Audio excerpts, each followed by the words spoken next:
My name's Peter Quick. I qualified as a nurse in 1987. I initially trained as a registered general nurse and a registered children's nurse. I started working in children's A&E departments before going on to do a few other things, but I mostly worked in children's A&Es or adult A&E departments as a children's nurse. And I carried on doing that until I became a charge nurse, working in a children's hospital, in the children's emergency department. And I got a bit bored with that and wanted to do something different. So I joined the Royal Air Force. So in 1999 I started my officer training at RAF Cromwell and trained to be a officer in the Princess Mary's Royal Air Force Nursing Service, the PMs. And I graduated in April the 1st, 1999 as a flight lieutenant and became an RAF nursing officer from then on.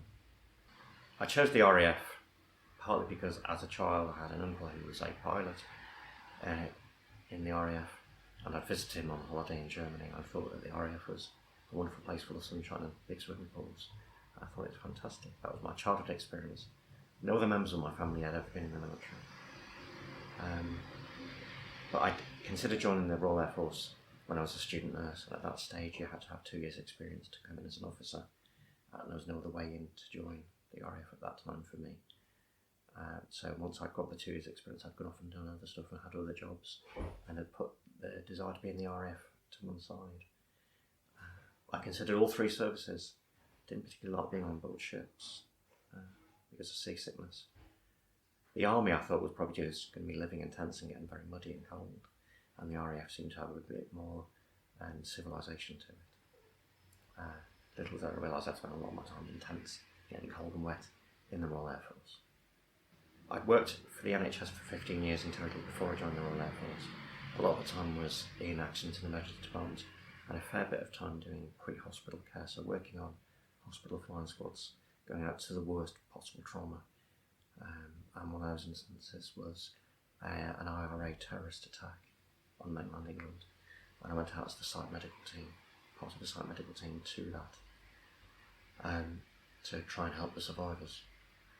So I had experience of working in what I thought was emergency care, austere circumstances, working outside of the hospital, and I thought I could transfer that over to the Royal Air Force.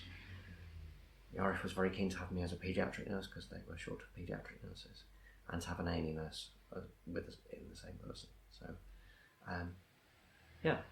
I thought there's a lot of skills that I could transfer over. It's very different being a nursing officer in the military than it is being a nurse in the NHS, because you have the status of being an officer as well and being a member of the military. So you have to learn your role as an officer, you have to learn your role as being a member of the military and how you fit into that organisation. The officer's role in a lot of ways is no different to the corporal. Very often for example on aeromedical flights, aeromedical evacuations, we will take a handover from a corporal nurse from one leg of the flight and the nursing officer will take the next leg, or vice versa, because we have the same professional qualifications and possibly the same level of experience. But the nursing officer is the team leader, the manager. The nursing officer has to offer leadership and is part of the command structure. And very often the officer has to make those difficult decisions that have to be made in an instance and take responsibility for those decisions.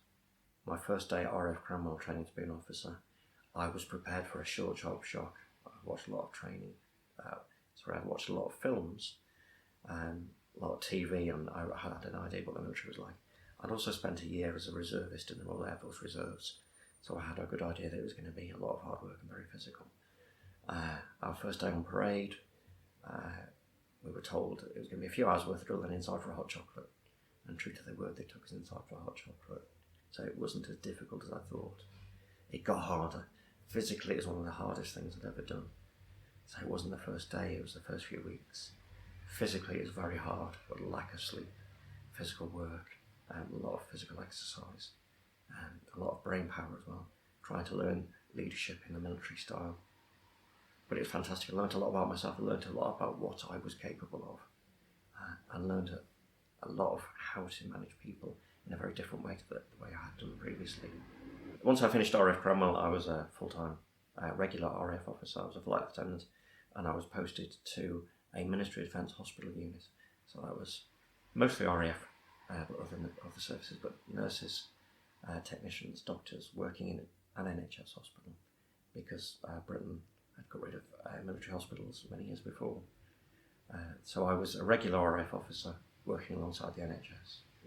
Working as an RAF nurse in the NHS in some ways was the same again. We were working with the same NHS type patients, sometimes with military patients, and working alongside NHS colleagues, but we wore a different uniform, and we had other duties to perform that needed that greater level of military discipline, so that not only we were working in the NHS, we would have to perform secondary duties back at the RAF base, and be prepared to go on exercise and to do training in other roles as well.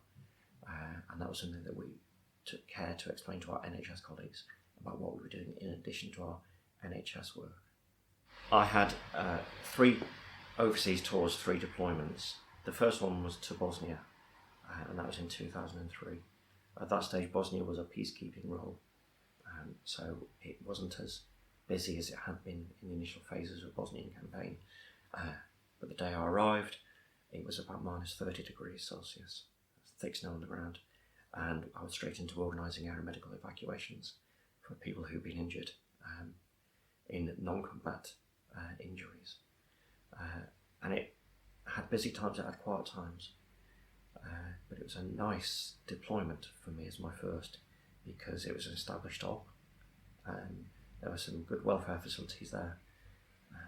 We met a lot of the Bosnian people, and they were happy to have us there, and it was an enjoyable deployment overall. Very busy at times, and at other times very quiet, and we had to find ways to entertain ourselves. I got to travel into Croatia to carry out some of the aeromeds, so it was interesting to see the countryside of former Yugoslavia. My next deployment was 2 years later, in 2005, to Iraq, to the Basra Air Station as part of the Incident Response Team, IRT. I was the nursing officer in charge of the IRT, and that was a nurse or a paramedic combined with an RAF medical assistant, flying on usually Royal Navy Sea King helicopters, working as the ambulance service for the British military in Basra and Al-Mara. The Iraq deployment was very different. We often got shot at. We would often get rocketed or mortared, especially during the night. It was busy 24 hours a day, 7 days a week, with very little stand-down time. It was hot. It was plus 45 degrees Celsius in the day, and very warm at night as well. We were often working, dripping in sweat. But the number of casualties we saw was not that compared to Afghan that we'd see later on. I went to Afghanistan in 2007 as part of the Medical Emergency Response Team, MERT. MERT had been established for about a year by then, flying out of Camp Bastion on the RAF Chinook helicopters. And that was an RAF nurse, RAF paramedic, a doctor from one of the 3 services, usually an anaesthetist or an A&E specialist, and another medical practitioner, a nurse or theatre technician. That was a heavier tour. We saw many casualties, worst casualties I'd ever seen. It was heavy work, again very hot during the summer, plus 45 degrees. It was cooler at night in Camp Bastion than it had been in Iraq, and the camp itself was fairly safe. But during the day when we were flying, it was a very dangerous tour, often shot at, and seeing multiple casualties and multiple trips. When I worked on helicopters, so in Iraq on the IRT, in Afghanistan on the MERT, we worked on helicopters and I was working as a nurse. It's a very different type of nursing. The helicopter is quite a hostile environment. It's very loud, very noisy, a lot of vibration. You very often can't hear people directly. In the desert, there's a lot of dust comes on board, so it's a dirty environment as well. It's very different.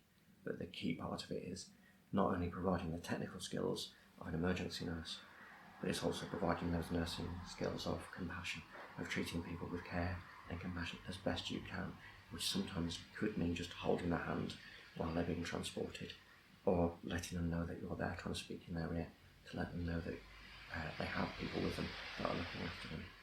Very often the casualties weren't British, they may have been coalition forces, or they may have been enemy fighters or local civilians that we evacuated. and we had to use every skill that we had to try and communicate to those people above the noise and without using their own language. We didn't carry interpreters in my time on MERT. They had been trialled in the early days, but by the time I arrived in Afghanistan, we didn't have interpreters. So a lot of what we did was by sign language, by facial gesture. And of course, working in the NHS, nurses are used to dealing with people with different languages and being able to communicate to children who are non-verbal.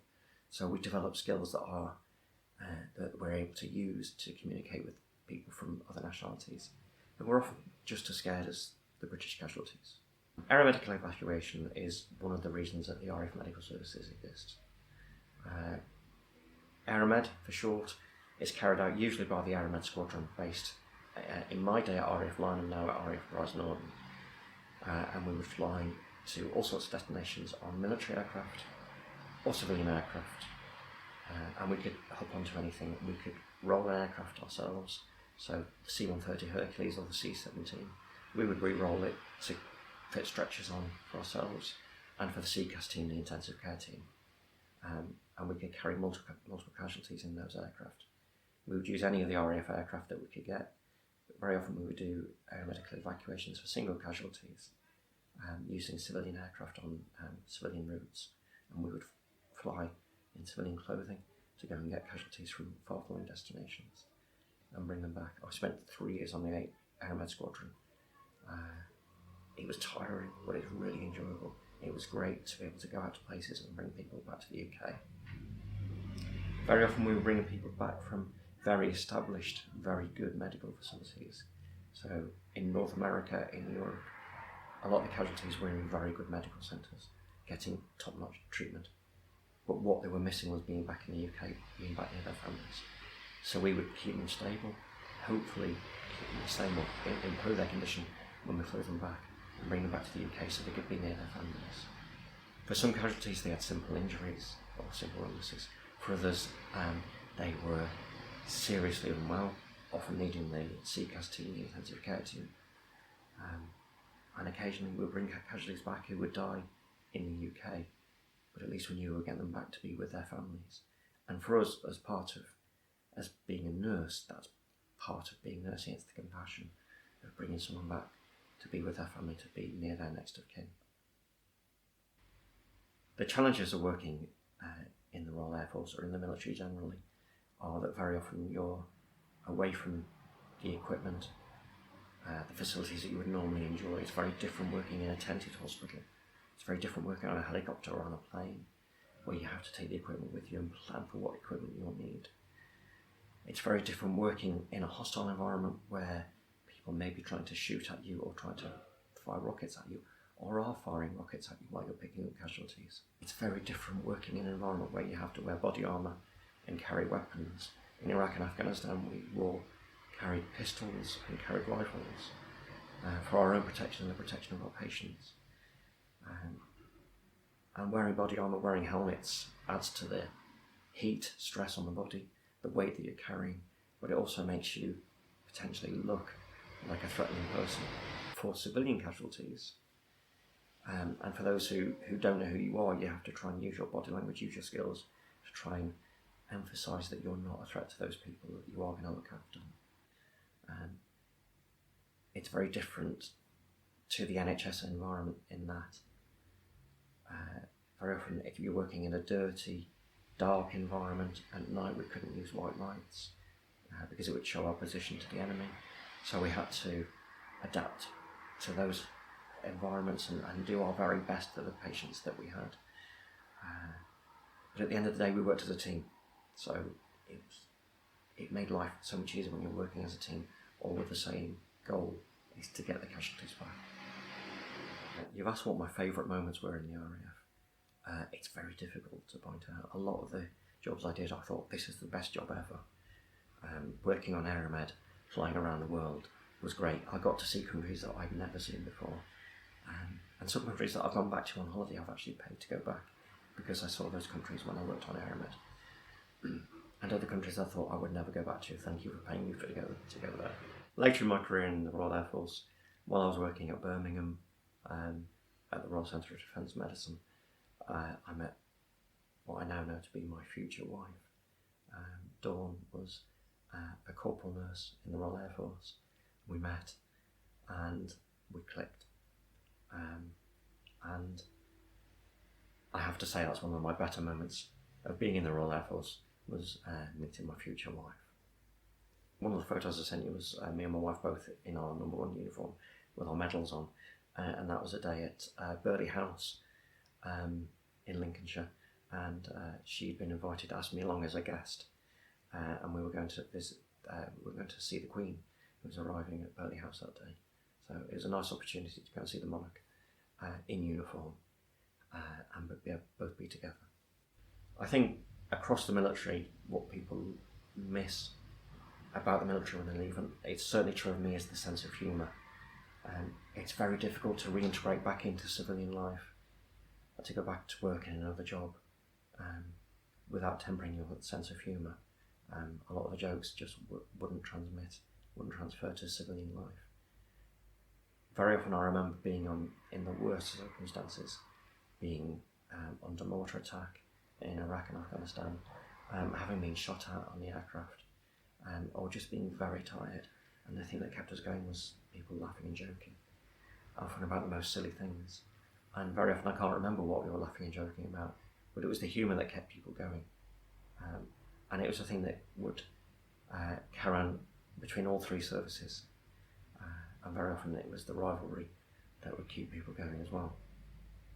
In terms of Florence Nightingale, I think on the face of it, she probably wouldn't recognise me as a nurse, especially when I was in RAF uniform. So I was wearing military uniform, carrying weapons, and I'm a man. And I don't think in Florence's day that she would have seen that as the nurses that she knew. But hopefully what she would see that would comfort her, that would keep her happy, is that we were sticking by the same principles of sticking by the emotional needs of the patients, making sure that they're comforted, looking after the dying. I know Florence Nightingale wrote a lot about the care of the dying, and that's a very important thing, to look after those people who aren't going to survive and make sure that they have their compassion and care. And even if that's just holding somebody's hand and being with them, that's the same through the centuries for nurses. It's the same thing, and we have to do that. I think that Florence probably would recognise a lot of the things that were done in the field hospitals in Iraq and Afghanistan and in Bosnia as her field hospitals, because cleanliness was very important. Infection control was at the top of the agenda, especially for the casualties injured in dirty environments. It was to stop infections taking hold. And hopefully there is a link over the centuries between Florence Nightingale, Mary Seacole, and the nurses of my time and the nurses of today in carrying those principles forward.